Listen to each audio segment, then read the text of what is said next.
Channel reform science by R Kumar पे।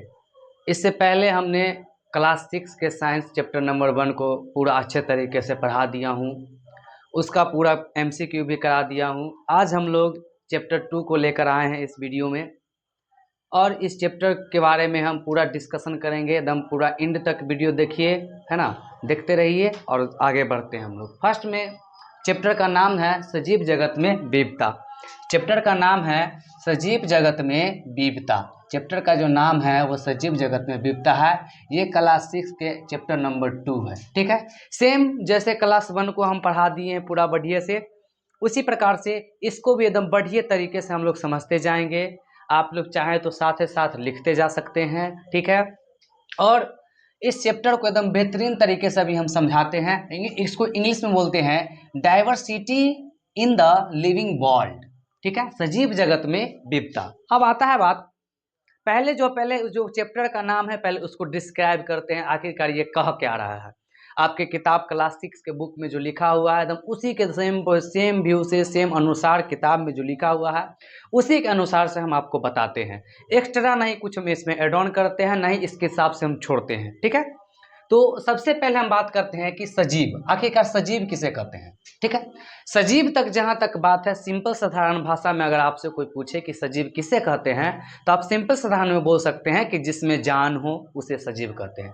जो growth कर रहा है सजीव कहते हैं, जो सांस ले रहा है सजीव कहलाता है, जो प्रजनन कर रहा है शरीर सजीव कहलाता है, ठीक है, वो लिविंग कहलाता है, ठीक है। इसी में आता है कि नॉन लिविंग क्या है, मतलब क्या कि निर्जीव किसे कहते हैं ना, तो जो नहीं बढ़ता है उसे निर्जीव कहते हैं। जैसे मारकर क्या है, एक निर्जीव है, लेकिन यहीं पर कोई जीव हाथ में ले लेते हैं और बोलते हैं क्या है, तो बोलेगा सजीव है, ठीक है। तो देखते हैं आखिरकार सजीव क्या होता है, ठीक है। आइए, सजीव क्या होता है। सबसे फर्स्ट में क्या पढ़ेंगे हम लोग, सजीव के। सजीव वे होते हैं जिनमें जान होता है, जिनमें जीवन होता है या जिनमें जान होता है। तो आपसे कोई पूछे कि सजीव किसे कहते हैं, तो क्या बोलिएगा कि सजीव हम उसे कहते हैं जिसमें जान होता है, उसे क्या कहते हैं, सजीव कहते हैं। जैसे अगर आपसे पूछे कि क्यों उसको सजीव कहते हैं, ऐसा क्या काम उसको कहता है, क्या उसका मुख्य लक्षण है, क्यों उसको सजीव आखिरकार कहते हैं, ठीक है। तो उसको लक्षण आप बता सकते हैं जिसमें वृद्धि हो, मतलब वो बढ़ रहा हो, ग्रोथ कर रहा हो, उसको क्या बोलते हैं, हम लोग छोटे थे, छोटे से इतने बड़े हो गए। उसमें श्वसन हो, जिसमें हम सांस लेते हैं, जैसे O2 लेते हैं, CO2 छोड़ते हैं, तो ये एक सजीव का लक्षण है। प्रजनन हो, है ना, जो रिप्रोडक्शन करता है, प्रजनन करता है, क्या करता है, उसे ही सजीव कहते हैं। नेक्स्ट में है प्रतिक्रिया देना हो, जैसे कोई आपको एक चमेटा मारा, एक चमेटा आप भी उसको खींच देते हैं, ठीक है। कोई आपको कोई बात बोला है तो उसको लट के जवाब दे देते हैं, उसको प्रतिक्रिया बोलते हैं, ठीक है। देखिए, उसके बाद क्या हो, भोजन की आवश्यकता हो, हम लोग भोजन खाते हैं तभी तो बड़े हो रहे हैं, भोजन खाना छोड़ देंगे तो हमको अच्छा से ग्रोथ हमारे शरीर में नहीं होगा, ठीक है। उदाहरण में है पौधे, जानवर, मनुष्य और छोटे जीव। और भी उदाहरण हो सकता है, बस आपको समझाने के लिए ये 2-4-5 उदाहरण लेकर के आपको समझा दिए हैं, ठीक है। अब देखते हैं आगे, फिर से बोल रहे हैं आपको सजीव किसे कहते हैं, तो दोनों चीज सीख लीजिए, सजीव और निर्जीव दोनों सीख लीजिए। जिसमें जान हो उसे सजीव कहते हैं, जिसमें जान नहीं हो उसे सजीव नहीं कहते हैं, ठीक है। जो ग्रोथ कर रहा है उसे सजीव कहते हैं, जो ग्रोथ नहीं कर रहा है उसे निर्जीव कहते हैं, ठीक है। तो आप लोग क्वेश्चन भी एड ऑन कर सकते हैं कि सजीव और निर्जीव में अंतर स्पष्ट करें। तो आप क्वेश्चन कॉपी में लिख सकते हैं कि सजीव और निर्जीव में अंतर लिखे, है ना, 5 अंतर लिख लेना है आप लोग को, ठीक है। नेक्स्ट देखिए, उसके बाद हम लोग पढ़ते हैं कि विविधता क्या होता है। पहले बोले थे आपको कि चैप्टर पढ़ाने से पहले हम चैप्टर का जो भी शब्द दिया हुआ है पहले उसको हम डिस्कस करेंगे, तो इसके बाद चैप्टर में तो हम चलेंगे ही, ठीक है। उसके बाद आगे आते हैं हम लोग कि आखिरकार विविधता क्या होता है। तो विविधता आप सुन सकते हैं कि सबसे बेहतरीन है, आप बता सकते हैं आप विविधता के बारे में कि हमारे पृथ्वी पर हो, चाहे हमारे घर में हो, चाहे हमारे समाज में हो, अलग अलग प्रकार के जीव रहते हैं। कौन कौन रहते हैं, अलग अलग प्रकार के जीव रहते हैं। जैसे कोई पानी में रह रहा है, कोई जमीन में रह रहा है, कोई हवा में रह रहा है, उसी को क्या कहते हैं, विविधता कहते हैं। कोई छोटा आकार का है, कोई बड़ा आकार का है, कोई विशाल आकार का है, कोई बहुत छोटा है तो कोई मीडियम साइज का है, उसे ही सजीव कहते हैं। यानी कि बोल सकते हैं कि अगर सजीव जगत में विविधता पढ़ रहे हैं तो इसमें सिर्फ सजीव के बारे में बात करेंगे, ठीक है। देखिए, जब सजीव अलग अलग प्रकार के होते हैं, जब सजीव अलग अलग प्रकार के होते हैं तो उसे क्या बोलते हैं? विविधता कहते हैं। जब सजीव अलग अलग प्रकार के होते हैं तो उसे क्या कहते हैं? विविधता कहते हैं। जैसे हमारे घर में देखते, अपने घर में देख लीजिए, कोई छोटा बच्चा है, अभी शुरू में है तो घूम के चल रहा है। चाहे आपके पास गाय होगा, गाय 4 पाँव पे देखिए वो है, हम लोग 2 पाँव से चलते हैं। बगल में अगर नदी नाला पोखर है तो उसमें देखिएगा कि मछली है तो वो जल में रहता है, वो बाहर नहीं रहता है, ठीक है। उसी प्रकार से उदाहरण देख सकते हैं कि पानी में रहने वाले जीव मछली हो गया, जमीन पर रहने वाले जीव गाय मनुष्य हो गया, हवा में रहने वाले जीव पक्षी हो गया। जितना भी पक्षी है सबको बोल सकते हैं आप क्या है? वह हवा में रहने वाले जीव है। इस चैप्टर को जब हम आगे पढ़ते चलेंगे तो और इसमें डिटेल हम लोग जानेंगे, ठीक है। अभी जितना बता रहे हैं उतना समझिए, जो पढ़ा रहे हैं उसको बहुत ध्यान से देखना है, एकदम बढ़िया तरीके से देखना है, ठीक है। आगे देखिए, अब उसके बाद जब हम समझ गए कि सजीव क्या होता है, विविधता क्या होता है, तब हम देखेंगे कि विविधता यानी कि पौधे में विविधता देख लेते हैं सबसे पहले। तो इसके बाद हम लोग क्या पढ़ेंगे? जानवरों में विविधता। सबसे पहले किसमें विविधता देख लेते हैं? पौधों में विविधता कैसा हो। देखिए, पौधों को अनेक आकार, है ना, पौधों को अनेक आकार और संरचना के आधार पर बांटा जाता है। पौधों को अनेक आकार और संरचना के आधार पर बांटा जाता है। जैसे कोई बहुत बड़ा वृक्ष है, कोई बहुत छोटा वृक्ष है, उसी के आधार पर उसको बांटा जाता है। जैसे धनिया हो गया तो बहुत छोटा है, पीपल का पेड़ हो गया तो बहुत बड़ा है, आम का पेड़ हो गया तो बहुत बड़ा है, लीची का पेड़ हो गया तो बड़ा है, एक छोटा सा दूभी का पौधा हो गया तो वो छोटा है, ठीक है। उसके आगे देखते हैं हम लोग। जैसे इसको बांटा गया है कई प्रकार से, 3 प्रकार इसमें हम बता दिया आपको। जैसे एक जड़ी बूटी आता है, ठीक है, एकदम छोटा पौधा बोलते हैं, उसी को जड़ी बूटी बोलते हैं। जैसे यह पौधा छोटे और नरम तने वाले होते हैं। ये क्या बोले हम जड़ी बूटी में? कि यह पौधा छोटे और नरम तने वाले होते हैं। उदाहरण के लिए आप बोल सकते हैं धनिया हो गया, पालक हो गया, ठीक है। और भी उदाहरण हो सकता है, बस जितना से आप समझ सके बस उतना ही उदाहरण को यहाँ पे दिए हैं, ठीक है। नेक्स्ट, झाड़ी का पे हो गया, यह पौधा मध्यम आकार और थोड़े कठोर तने वाले होते हैं। यह झाड़ी के बारे में क्या बोले हम?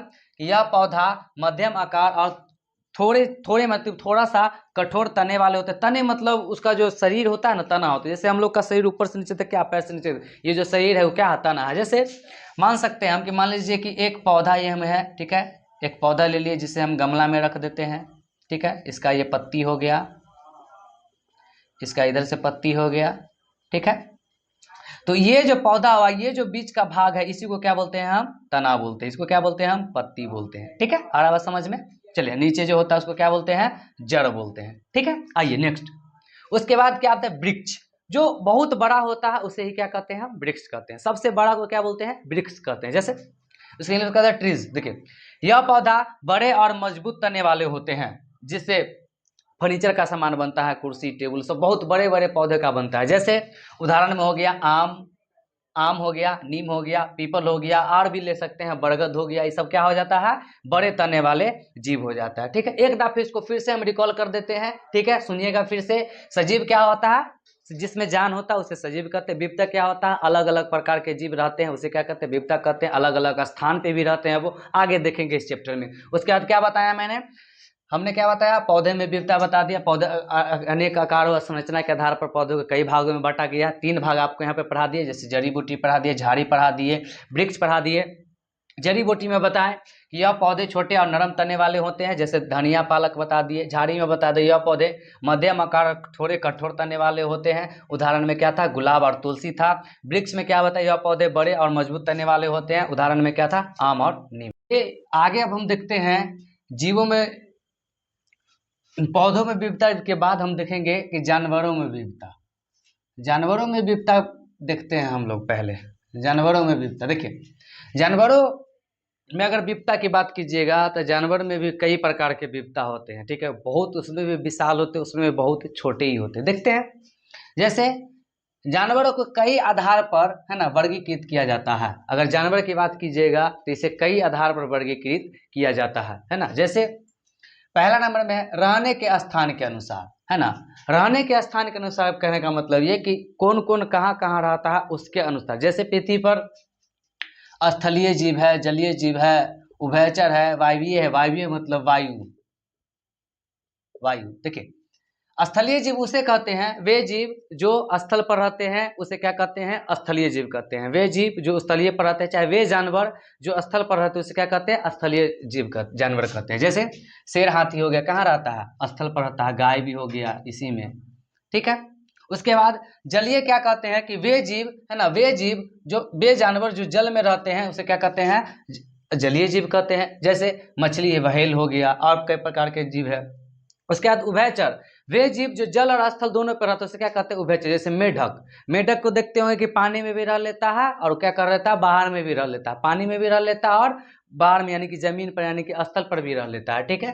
तो उभयचर कौन कौन हो गया, वे जानवर जो जल और स्थल दोनों पर रहते हैं क्या कहते हैं, उभयचर कहते हैं। जैसे क्या हो गया, मेढक हो गया, ठीक है। वायवीय वे जानवर जो वे जीव जो हवा में रहते हैं क्या होता है, पक्षी हो जाता है। पक्षी में कई प्रकार के जीव है, कौआ हो गया और क्या, उल्लू हो गया, ये सब क्या हो गया, वो सब हो गया। उसके बाद देखिए भोजन के आधार पर क्या होता है, भोजन के आधार पर विविधता अलग अलग प्रकार के होते हैं। जैसे शाकाहारी होता है कोई, कोई मांसाहारी होता है, कोई सर्वहारी होता है। शाकाहारी जो साग सब्जी खाता है, मांसाहारी जो मांस खाता है, सर्वहारी जो दोनों खाता है, क्या होता है, मांसाहारी जीव होता है, ठीक है। जैसे शाकाहारी में कौन हो गया, गाय और बकरी आ गया। मांसाहारी में कौन हो गया, शेर और बाघ हो गया। सर्वहारी में कौन हो गया, मनुष्य आ गया, भालू आ गया। मनुष्य भी शाकाहारी है, मनुष्य भी मांसाहारी है, लेकिन वो दोनों चीज खाता है। कोई कोई मनुष्य दोनों चीज खाता है, कोई कोई मनुष्य कोई एक चीज खाता है, ठीक है।